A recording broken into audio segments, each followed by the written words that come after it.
One time, the avoidant had me take a meeting with somebody who defrauded her own 9/11 charity for millions of dollars. Let me explain. This is the life and crimes of the avoidant. So, the avoidant's daughter was into ice skating and was ice skating at this very prestigious ice skating rink. Now, her coach was also the manager of the rink. Okay. So, he controlled the other coaches from the surrounding area if and when they got ice time.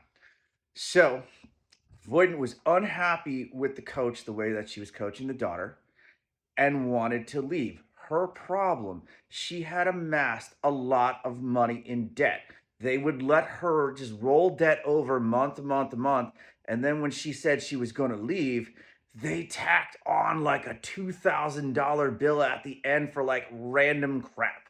All right. So we took a meeting, and so it's the one coach who was the main coach. This winter tried to sue ice skating for $10 million for stuff that allegedly happened to him in the '70s, and like they didn't give him any money. They were just like, this is completely baseless and unfounded, and goodbye. And his wife, who set up a charity for 9/11 victims, brought all of these celebrities from the ice skating world, yada, yada, yada, made well over $2 million. The victims' families, 9/11, never saw a dime. This isn't speculation. Like, there are news reports on this. Actually, if you Google this woman, it's the first thing that pops up. So, they wanted to have a meeting to talk about keeping the daughter like under the coaching of this guy or settling out the debt. Now, I'm 4 months into the relationship at this point, and Voyden brought me in to help her out. Now, again, I shouldn't have been at this meeting. Okay, like 4 months, and this should have been the avoidant and a baby daddy. But baby daddy didn't want to get involved because he figured if he paid any attention to ice skating, he would owe money for ice skating. Ice skating is very expensive. Sidebar here, the avoidant used to tell me that legally, if his daughter became an Olympic level ice skater, he would be legally compelled to pay. I checked with my lawyer friends. All the things she said there wasn't a thing, but I digress. So I'm at this meeting. We did the meeting at a restaurant, and it was weird. It was at a Zoom, on a phone. We're in a restaurant, and the coaches are at their house. Now I have happened upon the scam that this guy was running just based on invoices. Like I do a lot of accounts payable work. I manage a lot of like $1 million projects. Like I know BS when I see it. And one of the things this guy would do was he wouldn't put dates on any of the coaching sessions that he would lay out there. And he wouldn't put dates on hotels, anything like that. So it's like you never knew if you were paying for the same thing twice. Other things that this guy would do, he would say, like, oh, you did the bronze level package this month. Next month, it's the gold package. And what was weird, month by month, this bill could vary by like $1,000.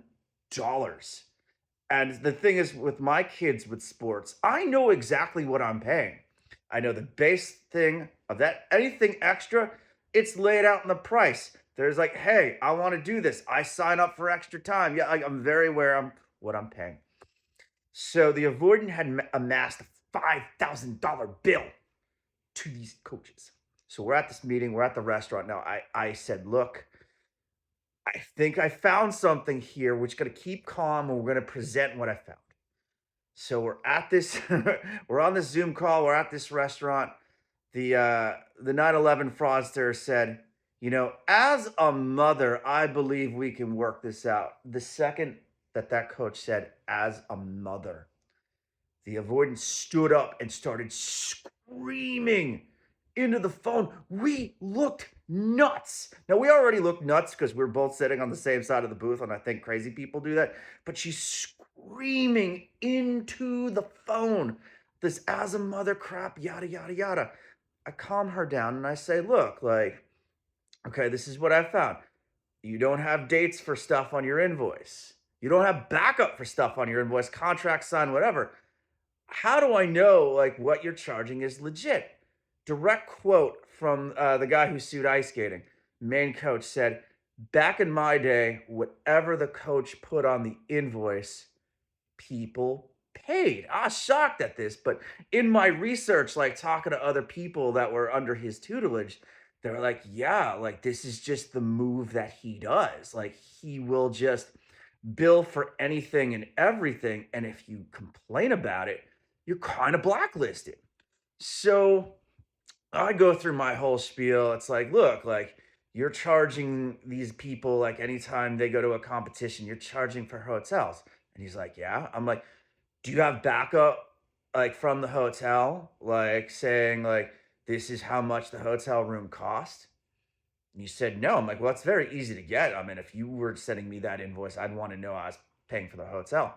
And I was also like, how do I know this is being broken up evenly? He's like, what do you mean? I'm like, how do I know that your $300 a night hotel room, like instead of being split between all of the people going to the competition, how do I know that everybody on that trip isn't getting a $300 bill for your hotel room and you're actually profiting off of your hotel room? Again, you're dealing with nefarious people like one of them stole money from a 9/11 charity.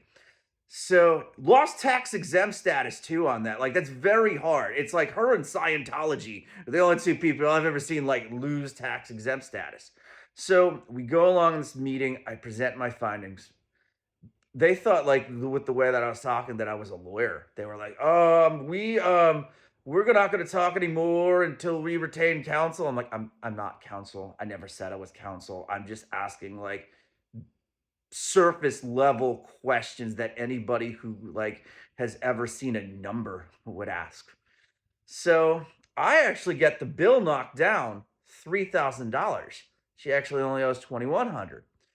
The avoidant thought that she could just go to another coach. She'd go to another coach and stiff this guy on the bill. Here's the problem that she ran into. Since the main coach was also running the ice skating rink, he controlled other coaches getting time on his rink, and it was a big rink like in the region. Like these other coaches would be screwed if they couldn't get ice time there. So these other coaches, if they took on the avoidance daughter, would not be able to get their other clients on that rink. Also, if you as a coach found out that another coach that you know got stiffed on a bill, how do you know think you're not also going to get stiffed on this bill? Like the funny thing is this avoidant thought that her daughter was so talented at ice skating that people would be clamoring over because everybody's like, oh my God, she's so good. You should take her to this coach, this coach. I'm like, don't you think in a crazy idea to try to turn a profit, they're going to tell you how amazing your daughter is? If only they had more time with her. If only you paid for more coaching time, they get their hands on her. Off to the Olympics. This is what these ice skating coaches sell. Literally everybody. Okay. So once I got that bill down to $2,100, and once she realized that other coaches were like not going to touch her daughter was nuclear. What do you think happened? There was a crying fit. She couldn't raise the money. The daughter was blacklisted. I put my clown makeup on. I paid that bill. I paid that bill. And here's the funny thing. Now, you ask, I mean, I've heard it come back to me. I'm the villain in every story that is being told. Sad thing is, if it wasn't for me, this kid would have never ice skated again.